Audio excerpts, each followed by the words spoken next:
Hi, I'm a 27-year-old woman, and 5 years ago, I lost my mom in a tragic car accident. It wasn't just losing her, it felt like losing a piece of myself. My dad tried his best to keep things together, but 2 years after my mom's death, he remarried. That's when Carla came into the picture. She's 45, blunt to the point of being harsh, and isn't exactly the warm, understanding type. I've tried to coexist with her, but there's always been this underlying tension, especially when it comes to my mom. Carla has a knack for minimizing my feelings. Anytime I bring up my mom, she'll roll her eyes or say something like, "You're still stuck on that?" She once told me I was dramatic for keeping photos of my mom around the house. My dad, ever the peacemaker, avoids conflict at all costs. Whenever Carla crosses a line, his go-to response is, "Just let it go. It's not worth the fight." Fast forward to last week, the anniversary of my mom's death. It's always a heavy day for me. I usually take some flowers to her grave, spend some time there, and reflect. This year, I decided to keep things simple. Just me, some lilies, her favorite, and a quiet moment to myself. I thought I could get through the day unnoticed, but Carla found out. As I was getting ready to leave, Carla walked into the kitchen, saw the flowers, and let out this exaggerated laugh. She asked if I was really going to cry at a grave again this year. Then, as if that wasn't enough, she added, "Pathetic. Grown women should have better things to do." I could feel the anger rising, but I bit my tongue. My dad, who was sitting at the table, looked up briefly but didn't say a word. I shot him a look, silently pleading for backup, but he just sighed and went back to his coffee. That was it for me. I grabbed my keys and left, slamming the door behind me.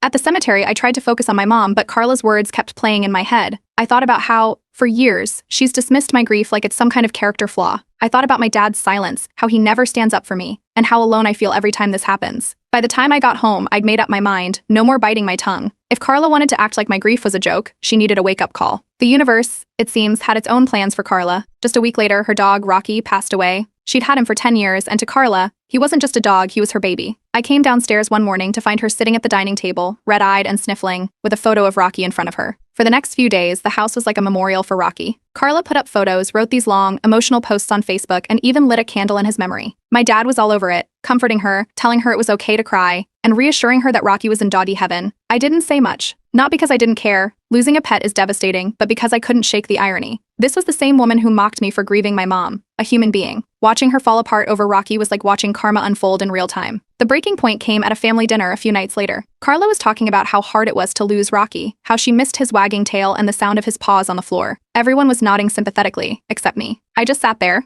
quietly picking at my food. Eventually, Carla turned to me. "You've been so quiet," she said. "Don't you have anything to say?" I looked up and met her eyes. "Not really," I said. "It's just interesting. When I grieve, it's pathetic, but when it's you, suddenly it's valid." The room went silent. You could have heard a pin drop. My dad stared at his plate like it might offer him a way out of this conversation. Carla's face turned red, and for a moment she looked like she might cry. Then she pushed back her chair and left the table without another word. I didn't stick around much longer. I told my dad I needed some air and left. As I walked to my car, I felt a strange mix of emotions, relief, guilt, and something that almost felt like satisfaction. For